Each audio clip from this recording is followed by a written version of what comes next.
Hello friends, कैसे हो आप सब लोग। उम्मीद करता हूँ आप सब लोग बहुत अच्छे होंगे, मज़े में होंगे। वेब डेवलपमेंट सीखने की इस सीरीज में आप सभी का एक न्यू लेक्चर में वार्म वेलकम। लास्ट लेक्चर में हमने गिट एंड गिटहब के बारे में जाना, कैसे उसको डाउनलोड करना है, कैसे इंस्टॉल करना है, उसका सारा सेटअप, कॉन्फ़िगरेशन और कुछ मेन कमांड्स भी की हमने, और हमने कुछ ट्रिक्स भी सीखी। इस लेक्चर में हम अपने नेक्स्ट वेपन की तरफ चलेंगे, जो कि हमारा IDE है, जिसका नाम VS कोड है। इसके अलावा हम कुछ डिफरेंट IDE के बारे में जानेंगे। उसके बाद हम VS कोड को डाउनलोड करना, इंस्टॉल करना, उसका एक क्विक टूर लेंगे, उसमें फाइल एंड फोल्डर क्रिएट करना, ये सब हम देखेंगे। अगर लेक्चर अच्छा लगे तो इसको सब्सक्राइब करके अपना बना लेना और लाइक भी कर देना। लाइक करने से मुझे पता लगता रहेगा कि कितने स्टूडेंट एक्चुअली मेरे साथ जुड़े हुए हैं और कितने यहाँ से सीख रहे हैं। And don't forget to mark your attendance in comment section by commenting #present. So, my name is Vinay Maurya. I am a senior software engineer and ex-government teacher. I am a trainer, freelancer and technical interviewer. तो मैंने एक course start किया है। मैं ये course उनके लिए बनाया हूँ जो कोडिंग सीखना चाहते हैं या फिर IT में जॉब करना चाहते हो। यहाँ से कोई भी कोडिंग सीख सकता है, चाहे आप IT या नॉन IT स्टूडेंट हो या फिर आप मैकेनिकल, सिविल, इलेक्ट्रिकल, कॉमर्स या आर्ट्स बैकग्राउंड के हो। VS कोड में जाने से पहले हम एक बार ये समझ लेते हैं IDE होता क्या है। IDE stands for integrated development environment. Mean to say कि वो सॉफ्टवेयर या वो एप्लीकेशन जहाँ पे हम अपनी कोडिंग करते हैं। अब आप ये सोचोगे कोडिंग तो हम नोटपैड में भी कर सकते हैं, तो why do we need IDE? Yes, you are right, coding हम नोटपैड में भी कर सकते हैं। तो what the actual meaning of coding? Coding means set of instructions कि जो हम कंप्यूटर को देते हैं। तो आप उसको कैसे भी लिख सकते हो, आप उसको चाहे नोटपैड पे लिखो, चाहे आप उसको किसी IDE में लिखो। कंप्यूटर को उससे मतलब नहीं है। कंप्यूटर को सिर्फ इस चीज़ से मतलब कि आपने जो कोड किया है, वो फाइल है, वो कैसे वहाँ एग्जीक्यूट होता है। IDE is kind of your helper. IDE क्या करता है कि वो आपके काम को काफ़ी ज़्यादा सिंपल एंड ईजी कर देता है। IDE में कोडिंग करना बहुत ही ज़्यादा आसान होता है, बिकॉज वो ऐसे फीचर्स प्रोवाइड करता है जो आपका टाइम बहुत ज़्यादा सेव करता है और आपकी प्रोडक्टिविटी इंक्रीज करता है। IDE डेवलपर फ्रेंडली होता है। हम अपने अकॉर्डिंग उसके थीम को कस्टमाइज कर सकते हैं। जैसे मुझे डार्क थीम पसंद है, डार्क थीम में IDE यूज करता है। किसी को लाइट थीम पसंद है, इसके आइकन्स आप चेंज कर सकते हो, इसमें आप शॉर्टकट खुद से डिफाइन कर सकते हो, इसको आप प्रॉपरली पूरा का पूरा कस्टमाइज कर सकते हो। IDE में काम करते टाइम ये इतने सारे शॉर्टकट्स प्रोवाइड करता है एंड ऐसे ऐसे स्निपेट देता है जो आपका कोड आपके बिहाफ पर IDE खुद कर देता है। ये एरर्स एंड बग्स फाइंड करने में हेल्प करता है। वाइल राइटिंग यूर कोड किसी भी तरह का एरर है तो उसी टाइम ये इंडिकेट कर देता है। सो हम रियल टाइम उस एरर को फिक्स कर सकते हैं। नहीं तो पहले क्या होता था कि अगर मान लो एक सेमी कोलन की गलती हो गई, लाखों लाइनों को कोड में वो एरर फाइंड करते रहते हैं, इनमें कई महीने भी बीत जाते थे। सो ये काम इतना ज़्यादा IDE के कारण सिंपल हो चुका है। तो कौन कौन IDE होते हैं? तो फर्स्ट हमारे पास सबसे पहले आता है code block, Jupyter, Spyder, VS code, Eclipse, Sublime, Atom, Brackets, IntelliJ और भी पता नहीं कितने सारे। तो हम जिस IDE की बात कर रहे हैं वो है हमारा प्यारा VS कोड। मैंने जो IDE बताए हैं आप उनमें से कोई भी यूज कर सकते हो। आफ्टर ऑल आपको ये इंडियन कॉन्स्टिट्यूशन ये आपको राइट देता है कि आप अपना IDE खुद चूज कर सको। Okay, let's come to point. How to download VS code? तो उसके लिए मैं सबसे पहले अपने ब्राउज़र पे जाता हूँ। तो मैंने अपना क्रोम ब्राउज़र ओपन कर लेता हूँ और यहाँ पे गूगल पे जाके यहाँ पे सर्च करूँगा VS कोड डाउनलोड। तो पहले लिंक पे क्लिक करूँगा तो यहाँ पे आप देख सकते हो, तो हमारे पास सबसे पहले आ रहा है विंडोज़। अगर आप यहाँ पे जाके क्लिक करते हो तो ये आप विंडोज़ के लिए डाउनलोड कर सकते हो, अगर आपका ऑपरेटिंग सिस्टम विंडोज़ है तो। If you are using Linux then you can go for Linux Debian और आप मैकबुक पे जा सकते हो। विंडोज़ को ही डाउनलोड करूँगा तो यहाँ पे मैं क्लिक करूँगा। तो जैसे मैंने क्लिक किया तो आप यहाँ देख सकते हो कि वो यहाँ पे डाउनलोड होना स्टार्ट हो गया है। 88 MB की फाइल है, मैं इसको थोड़ा फास्ट फॉरवर्ड कर दूँगा।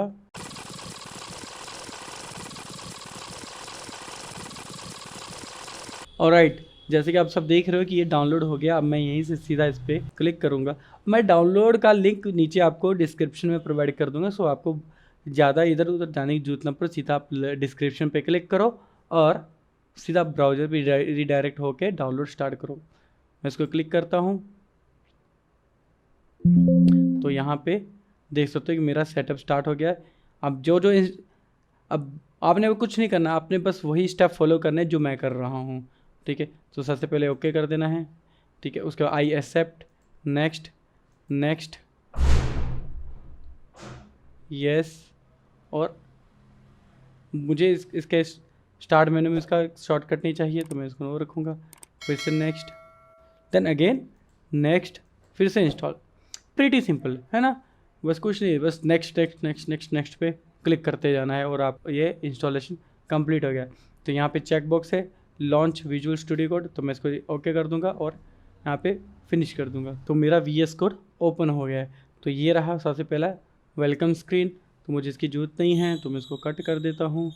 और अगर यहाँ पे मैं आपको इसका एक क्विक रिव्यू दूँ तो ये हमारा मेन्यू बार है। यहाँ पे मल्टीपल मेन्यू सब दे सकते हो, फाइल, एडिट, सिलेक्शन, व्यू, गो।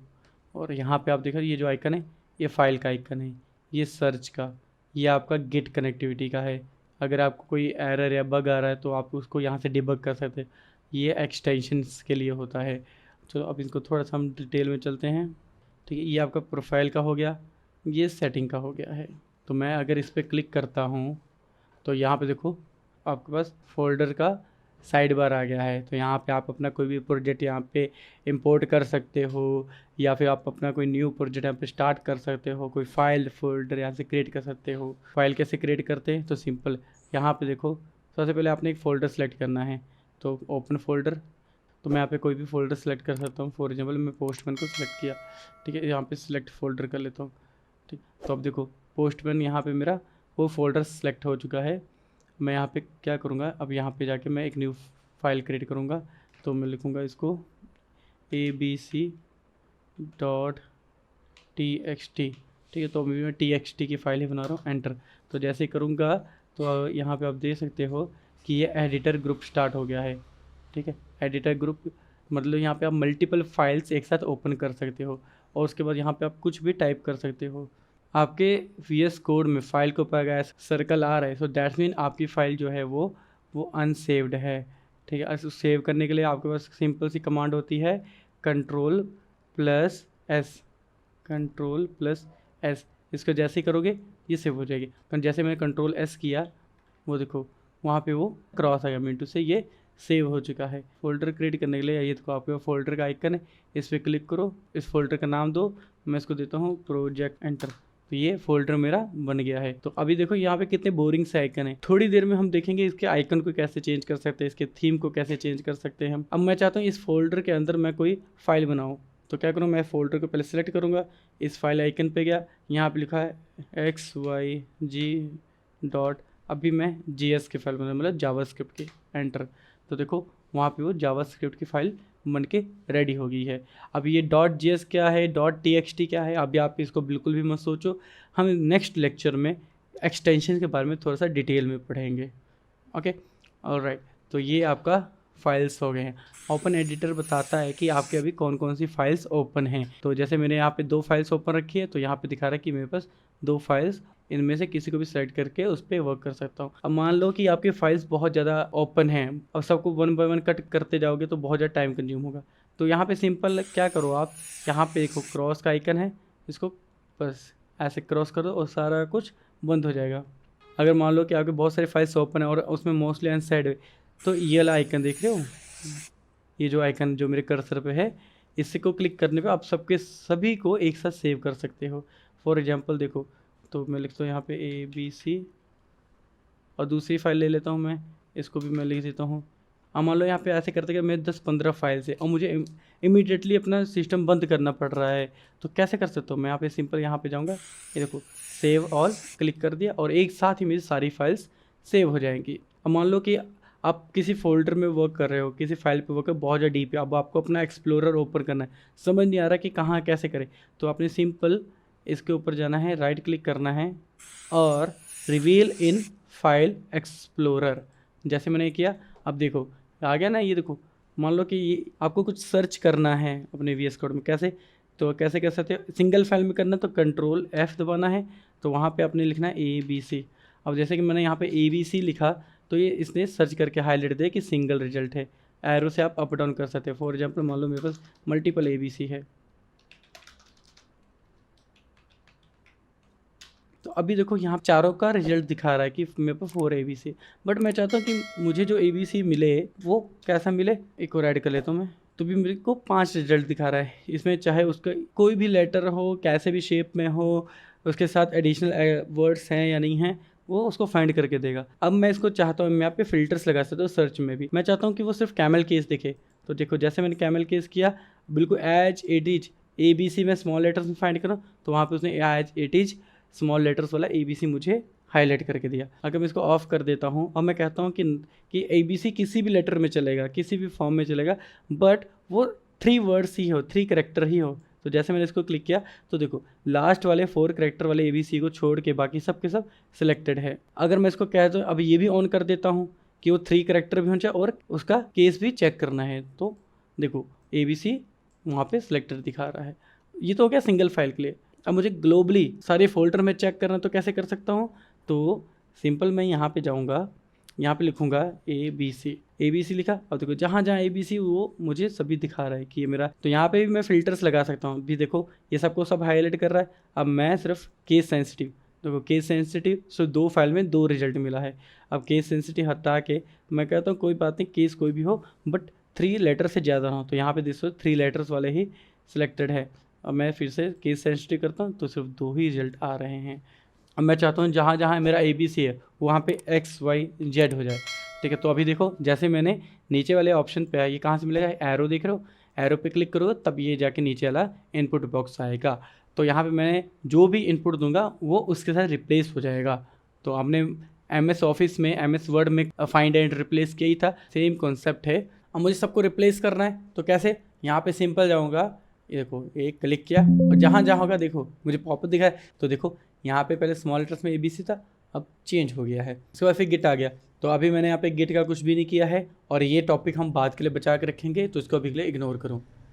ये आपका डीबगर है, ठीक है। अगर आपके कोड में कोई बग वगैरह है तो उसके लिए ये यूज होगा, तो इसको भी अभी के लिए इग्नोर करो क्योंकि हम बहुत बेसिक से स्टार्ट कर रहे हैं। ये आ गया आपके एक्सटेंशंस जी, एक्सटेंशंस की बारी आ गई। एक्सटेंशन से पहले हम इसकी एक बार सेटिंग्स देख लेते हैं। तो ये आपका यूजर सेटिंग है, तो इसको भी अभी के लिए इग्नोर करो क्योंकि मैं इसको भी अपने गिटहब के साथ लिंक नहीं किया या फिर किसी अदर अकाउंट के साथ लिंक नहीं किया हूँ, तो इसके अभी के लिए ब्लैंक ही रहने दो उसको।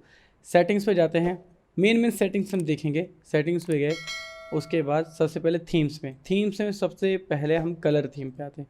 तो कलर थीम में क्या है कि यहाँ पे आप अपना पूरा थीम चेंज कर सकते हो, डार्क, लाइट और भी अलग अलग थीम्स हैं। तो अगर मैं सबसे पहले आपको डार्क दिखाऊँ तो अभी जो करंट थीम मैं यूज कर रहा हूँ उसका नाम है डार्क मॉडर्न। अगर मैं डार्क प्लस पे जाता हूँ थोड़ा सा थीम वो चेंज हो गया।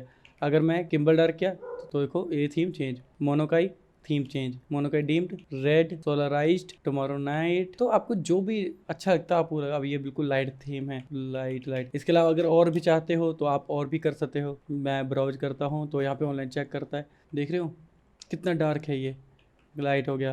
तो ये ऑनलाइन है, आपको जो पसंद आता है आप उसमें से यूज कर सकते हो। जैसे मैं ड्रैकुला है, इसको ड्रैकुला सॉफ्ट देखें, सॉफ्ट नहीं ड्रैकुला है, इसको सेलेक्ट करता हूँ तो ये कहता है इंस्टॉल, मैं कह यस, तो इंस्टॉल हो रहा है और ये इंस्टॉल हो चुका है मेरा। अगर मुझे फिर से चेंज करना है फिर से मैं थीम से जाऊँगा, कलर थीम में, और जो भी मेरा मान लो डार्क मॉडर्न था इस पे लिया है। ये काफ़ी सॉफ्ट एंड सोबर लगता है। तो अभी ऐसा करता हूँ मैं आपको कोई पुराना प्रोजेक्ट ओपन करके दिखाता हूँ, तो उसमें हम कुछ फाइल्स के आइकन वगैरह देख लेंगे तो थोड़ा जल्दी समझ आ जाएगा। तो मैं करूँगा add folder to workspace. Okay, तो ये मेरा ऐड हो गया है। अब मैं यहाँ पे चलता हूँ, इसके आइकन्स चेंज करता हूँ। तो अभी देखो बाय डिफ़ॉल्ट क्या, ये जो मेरे आइकन्स देख रहे हो वो उसके फाइल के हिसाब से, मैं चाहता हूँ ये आइकन्स चेंज हो जाए। तो उसके लिए मैं फिर से सेटिंग में जाऊँगा, थीम्स में जाऊँगा और फाइल आइकन थीम पे जाऊँगा। तो यहाँ पे जैसे ही देखो अभी कोई मिनिमम नन पे क्या, तो वहाँ पे कोई भी आइकन नहीं आएगा। तो ऐसे थोड़ा आइडेंटिफाई करने में मुश्किल हो सकती है और मज़ा भी नहीं आ रहा। आइकन्स होते तो थोड़ा इंटरेक्टिव लगता है। तो ये देखो यहाँ पे क्या है, सिंपल सा फाइल एंड फोल्डर बन कर है, कोई मज़ा नहीं, कोई इंटरेस्ट नहीं आ रहा। तो यहाँ पे जब से सेट ही किया तो वहाँ पे थोड़ा सा अच्छा लग रहा है। अब मैं कुछ और फाइंड करता हूँ ऑनलाइन, तो मैं क्लिक किया तो यहाँ पे देखो VS कोड आइकन है, ठीक है, मटेरियल्स है, ये क्या है, ये एक्सटेंशन है। तो मैंने इसको मटेरियल थीम को क्लिक कर लेता हूँ। अब ये देखो ये इंस्टॉल हो रहा है मेरा, थोड़ी देर में ये इंस्टॉल हो जाएगा।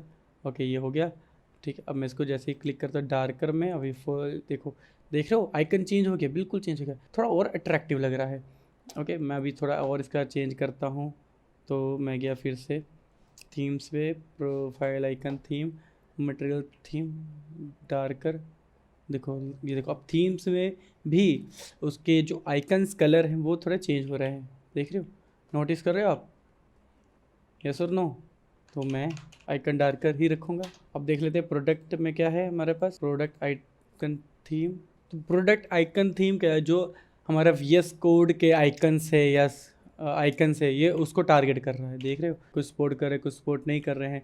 तो मैं तो आपको यही रिकमेंड करूँगा कि आप इनको ना ही यूज करो तो ठीक है, नहीं तो फिर ये काफ़ी ज़्यादा कॉम्प्लिकेटेड हो जाएगा। बाकी आपको यूज करना है तो यू कैन, मैंने वजह से बोला ना कि आपको इंडियन कॉन्स्टिट्यूशन राइट देता है अपने आइकन्स को चूज करने का। तो जैसे मैंने आपको गिट का बताया था, देखो मेरा यहाँ पे लगता है गिट मेरा कनेक्ट हो गया है, क्योंकि उस फाइल में मेरा गिटहब इंस्टॉल है, तो ये दिखा रहा है कि ये फाइल्स हमने चेंजेस किए हुए हैं, ठीक। तो ये एक बड़ा टॉपिक है, इसके लिए सेपरेट लेक्चर बनाएंगे, उसमें कवर करेंगे। तो आप बस ये सोचिए कि गिट का है, गिट की कमांड्स यहाँ पे बहुत सिंपल चल सकती है। अब बारी आती है हमारे एक्सटेंशंस की। तो यहाँ पे अभी जैसे आपने देखा कि मैंने यहाँ पे एक आइकन वाला एक्सटेंशन इंस्टॉल किया है। इसके अलावा अभी हम और एक्सटेंशंस देखें। एक्सटेंशन क्या होते हैं, एक्सटेंशंस वो हैं जो आपके काम को काफ़ी ज़्यादा सिंप्लीफाई कर दें। तो आज मैं 3 इम्पॉर्टेंट एक्सटेंशंस के बारे में बताऊंगा और उसको हम इंस्टॉल करेंगे, उसको कैसे यूज़ करते हैं वो भी बताऊंगा। ये 3 सिर्फ इसलिए बता रहा हूँ क्योंकि अभी आपका बिल्कुल स्टार्टिंग फेज़ है, तो ये स्टार्टिंग फेज़ में ये 3 आपके लिए बहुत इंपॉर्टेंट है। जैसे जैसे हमारा लेवल थोड़ा एडवांस होता जाएगा, हम वैसे वैसे और एक्सटेंशंस के बारे में जानेंगे। तो सबसे पहला एक्सटेंशन हमारा कोड स्पेल चेकर। तो कोड स्पेल चेकर क्या है, जैसे कि आप जब कोडिंग करते हो, टाइपिंग करते करते हम ग्रामर मिस्टेक कर देते हैं, कभी वोकैबुलरी मिस्टेक कर देते हैं, कुछ ऐसे वर्ड्स लिख देते हैं जिनका कोई मीनिंग नहीं होता है। ये जो कोड स्पेल चेकर है, ये हमको ये इंडिकेट करता है कि भाई साहब आपने यहाँ पे गलती कर दी है, तो हम उसको वहीं पे उसको फिक्स कर देते हैं। कैसे वर्क करता है, देखो सबसे पहले कोड स्पेल चेकर पे गया, इसका डेवलपर है स्ट्रीट साइट सॉफ्टवेयर, इसी का आपने डाउनलोड करना है। यहाँ पे क्या इंस्टॉल किया, ओके ये इंस्टॉल हो गया। अब ये वर्क कैसे करता है, मैं अपनी फाइल पे आता हूँ, तो मैं कोई भी फाइल ओपन करता हूँ, फॉर एग्जांपल TSS, मैं लिखता हूँ this is for fun fact. ये फक्टी कोई वर्ड नहीं है, तो इसके नीचे देख रहे हो ये क्या आ रहा है, तो इसके नीचे ये एक अंडरलाइन आ रहा है, ठीक है, ऐसे वेव फॉर्म में। ये क्या इंडिकेट करता है कि यहाँ पे आपका कुछ मिस्टेक है। तो उसको मिस्टेक को हम कैसे पता लगता है कि कौन सा मिस्टेक है, माउस का कर्सर है, इसको इस वर्ड के ऊपर लेके जाओ, देखो जैसे मैं लेके आया, ऊपर क्या लिखता है, फक्टी अननोन वर्ड, ठीक है। तो ये व्यू प्रॉब्लम पे जाके देख सकते हो कि क्या है, अननोन वर्ड, ये नॉर्मल सा एरर मैसेज दिखा रहा है, एरर डिटेल दे रहा है। मैं फिर से क्या इस पर होवर किया, यहाँ पे देखो क्विक फिक्स, जब मैं इसको क्विक क्लिक करता हूँ तो क्या कहता है कि भैया ये वाले वर्ड्स दे लो, कहीं आप इनमें से कुछ लिखने वाले थे, जैसे फर्स्टी हो गया, फैक्टो हो गया, फैक्ट्स हो गया, तो मैं फैक्ट्स लिखना चाहता था, तो मैं यहाँ पे इसको ऐसे कर देता हूँ, ठीक है। अब मैं फिर से टाइप करता हूँ, ठीक। अब जैसे यहाँ पे फिर से मिस्टेक हो गई, ठीक। तो ये क्या, ये रियल टाइम बताता है कि यहाँ पे आपने मिस्टेक किया। मैं इसके होवर किया, क्विक फिक्स किया। अब मैं चाहता हूँ कि नहीं यार ये होना चाहिए, तो मैं इसको कर दूँगा ऐड टू फोल्डर सेटिंग। तो जैसे फोल्डर सेटिंग में क्या, तो वो देखो वहाँ पे VS कोड नाम का फोल्डर बन के आया settings.json, तो देखो वहाँ पे ये वर्ड को ऐड कर लिया है। अब नेक्स्ट टाइम मैं कभी भी ये वर्ड लिखूँगा, फॉर एग्जांपल देखो मैं फिर से वही वर्ड लिख रहा हूँ और मुझे कोई एरर नहीं दे रहा है। हम इंडियंस हैं, हम इंडियंस के नाम इंग्लिश डिक्शनरी में नहीं होते हैं, तो क्या करेगा वो हमारे नेम को भी एज ए स्पेलिंग मिस्टेक ही ट्रीट करेगा। फॉर एग्जाम्पल मैं अपना नाम विनय मौर्य लिखता हूँ, विनय मौर्य सर बहुत अच्छा पढ़ाते हैं। भाई ये सच है कि नहीं है, मुझे नीचे कमेंट में बताना कि मैं अच्छा पढ़ा पाता हूँ कि नहीं, क्योंकि मैं कोशिश ये करता हूँ कि अपना टीचिंग का एक्सपीरियंस और कोडिंग का एक्सपीरियंस दोनों मिक्स करके best quality of education provide करूँ मैं। So that is my motto. All right, so यहाँ पे देखो, यहाँ पे इतनी सारी स्पेलिंग मिस्टेक कर दिया। अब इसमें तो मैं मानता हूँ कि चलो ठीक है, ये हिंदी के हैं, इंग्लिश की कोडिंग में हिंदी का कोई काम नहीं है, बट मुझे अपना नाम तो कई बार लिखना पड़ेगा। तो मैं यहाँ पे गया, क्विक फिक्स किया और इसको ऐड टू फोल्डर सेटिंग कर देता हूँ। तो जैसे ऐड टू फोल्डर सेटिंग किया तो यहाँ पे देखो VS कोड का जो फोल्डर है .VS कोड सेटिंग्स बताओ, तो देखो वहाँ पे ये वर्ड ऐड हो गया है। तो अब मैं नेक्स्ट टाइम जब भी ये वर्ड लिखूँगा तो ये मुझे एरर नहीं देगा। तो ये हो गया हमारी पहली एक्सटेंशन कोड स्पेल चेकर। बहुत ही इंपॉर्टेंट है और बहुत ही ज़्यादा यूजफुल है।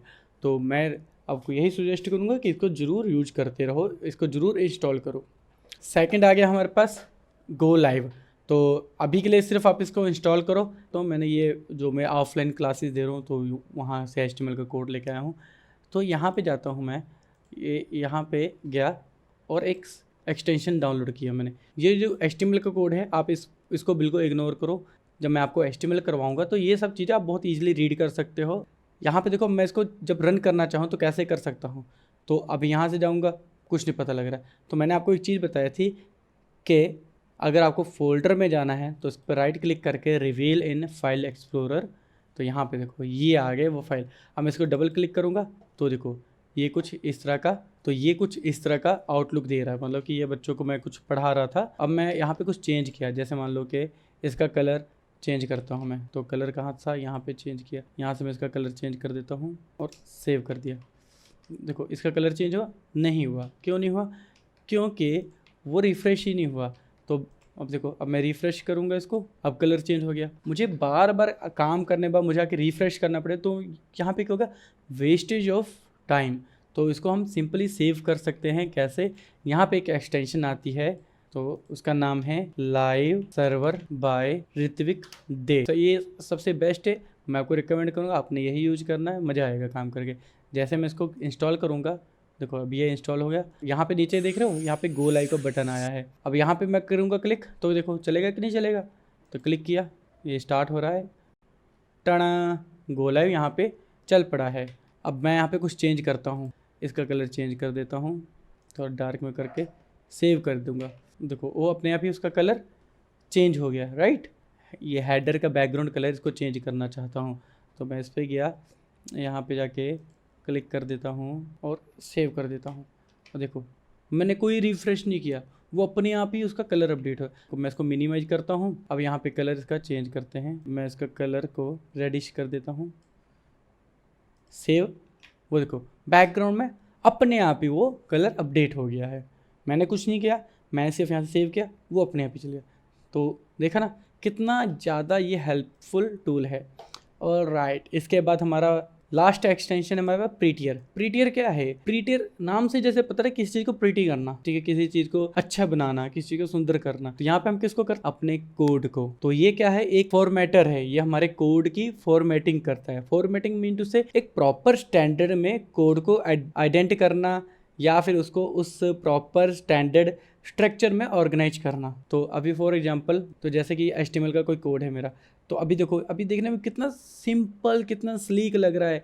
ये देखो जहाँ पे ये वाला स्टार्ट हो रहा है वर्ड, उसके बिल्कुल नीचे एक स्ट्रेट लाइन में दूसरा ख़त्म हो रहा है। अब हमको पता लग रहा है ना कि कहाँ से कौन सा स्टार्ट हो रहा है, कौन सा कहाँ पे एंड हो रहा है, एक ही स्ट्रेट लाइन में। ऐसा नहीं कि हाँ जैसे ये वाला यहाँ पे स्टार्ट हो रहा है और इसका यहाँ एंड हो रहा है तो ये एंड यहाँ हो रहा हो, ठीक है, इसका यहाँ हो रहा हो, इसका यहाँ हो रहा हो। ये क्या है, ये अनस्ट्रक्चर्ड है ये, ठीक है। तो देखने में भी अच्छा नहीं लग रहा है ये, और जो पढ़ने में भी दिक्कत आएगी, और ये टोटली अनप्रोफेशनल है, ठीक है। मान लो कोई कोड कर रहे हो आप, जल्दी जल्दी कोड कर, तो ऐसा टेढ़ा मेढ़ा कोड बन के आ रहा है, तो क्या है, ये देखने में कितना भद्दा सा लगता है। इसको ही ओवरकम करने के लिए हमारे पास प्रीटियर है। तो मैं सब पहले ख़राब कर लेता हूँ कोड को, ठीक है। चलेगा, ये वर्क करेगा, देखो उसको कोई दिक्कत नहीं है, आउटपुट बिल्कुल सही आएगा। बट जब दूसरा डेवलपर आपका कोड आके रीड करेगा तब वो कहेगा ओहो ये क्या किया है, ये इतना एक्सपीरियंस डेवलपर होने के बाद इतना गंदे तरीके से कोड करेगा। तो वो जाके सीधा आपके मैनेजर को चुगली करेगा। वो उस चुगली से बचने के लिए आप पहले से ही अपना कोड इतना साफ सुथरा करो कि देख के दिल खुश है। सिंपल आपने अपने एक्सटेंशन प्रीटियर का यूज करना है। कैसे यूज करना है, अब यहाँ पे गया मैं, एक्सटेंशन पे गया प्रीटियर, इसको इंस्टॉल कर लेता हूँ। इंस्टॉल कर लिया, अब ये इसको फिक्स करना प्रीटियर का काम है, ठीक है। जैसे मैं सेव किया, कुछ हुआ नहीं हुआ ना। जब भी मैं सेव करूँ मेरा कोड अपने आप फॉर्मेट हो जाए, तो कैसे होगा, तो इसके लिए कुछ सेटिंग करनी पड़ती है। इस सेटिंग को बहुत ही यार ध्यान से देखना आप सब लोग। तो सबसे पहले आपको जाना है सेटिंग्स में। सेटिंग वाले आइकन पे क्लिक करने के बाद ये जो सेटिंग है आपने इस पे जाना है। पे क्लिक किया तो यहाँ पे देखो क्या आ रहा है, सर्च सेटिंग। तो यहाँ पे सिंपली आपने लिखना है फॉर्म। ये चीज़ आपको कोई भी नहीं बताएगा, इसलिए इस चीज़ को नोट कर लेना।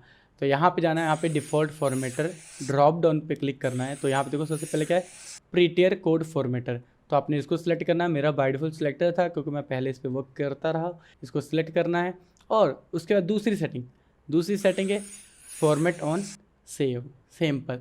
तो सबसे पहली सेटिंग थी हमारी जो आपका गियर वाला आइकन है, इस पे जाना है आपने। फिर वहाँ पे जो सेटिंग्स थी, जो सेटिंग लिखी थी, वहाँ पे जाना है। सेटिंग के बाद फिर वहाँ पे आपने सर्च करना है, सिंपल सा FORM फॉर्म सर्च करना है। सर्च कर लिया, उसके बाद फिर दो काम करने हैं। पहला डिफ़ॉल्ट फॉर्मेटर किस में करना है आपने, प्रीटियर में। तो दूसरा आपने चेक बॉक्स को सिलेक्ट करना है, फॉर्मेट ऑन सेव। ठीक है, ये सेटिंग है, ये आपने करनी है बस। ये जैसे करोगे आपका इस तरह वर्क करने लगेगा। ठीक है, कैसे वर्क करेगा ये देखो। अब मेरा प्रीटियर इंस्टॉल हो गया, फॉर्मेट भी कर दिया, डिफ़ॉल्ट फॉर्मेटर भी मैंने असाइन कर दिया और फॉर्मेट ऑन सेव भी कर दिया। अब इसको कंट्रोल एस करूँगा तो देखा क्या हुआ, कंट्रोल जेड।